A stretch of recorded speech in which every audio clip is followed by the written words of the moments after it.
ঢাকা ৫ আসনের ৬০ নং ওয়ার্ডের মদিনাবাগে সকাল ১০টা থেকে দুপুর ২টা পর্যন্ত স্বপ্নপূরণ পাঠশালার উদ্যোগে ফ্রি মেডিকেল ক্যাম্প অনুষ্ঠিত হয়েছে।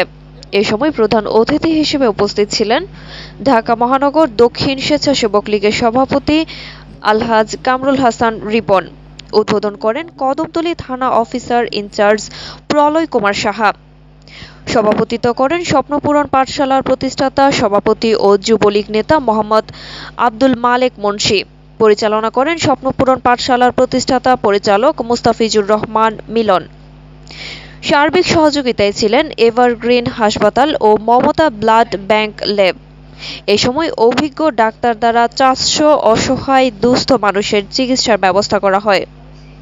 সভাপতি আমাদের ভাই মোহাম্মদ মালেক, যেখানে স্কুলটি স্থাপিত হয়েছে সেখানে এসেছিলাম এবং সুবিধা বঞ্চিতদের সাথে আমি একবেলা খাবার খেয়েছিলাম। সে আমাদের যখন আসলাম আসলে আমার মনে অনুভূতিতে এত ভালো লাগলো যে এই সমাজে বর্তমানে এমনও মানুষ আছে, এই যে মিলনের মতো যুবক, তারপরে মালেক, এরা এবং যারা সার্বিকভাবে আমাদের এলাকার স্বেচ্ছাসেবক লীগ, আওয়ামী লীগ, যুবলীগ, ছাত্রলীগ সেবা করে যাচ্ছে। যারা সুবিধা বঞ্চিত, যাদের সেবা করলে শুধুমাত্র সুবিধা বঞ্চিতরাই মূল্যায়িত হবে, সুযোগ পাবে এবং আখেরাতে এটার ফল পাওয়া যাবে।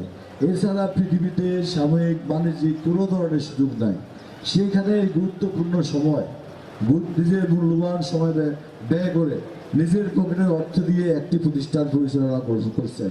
সেটি দেখে আমার অত্যন্ত ভালো লেগেছে।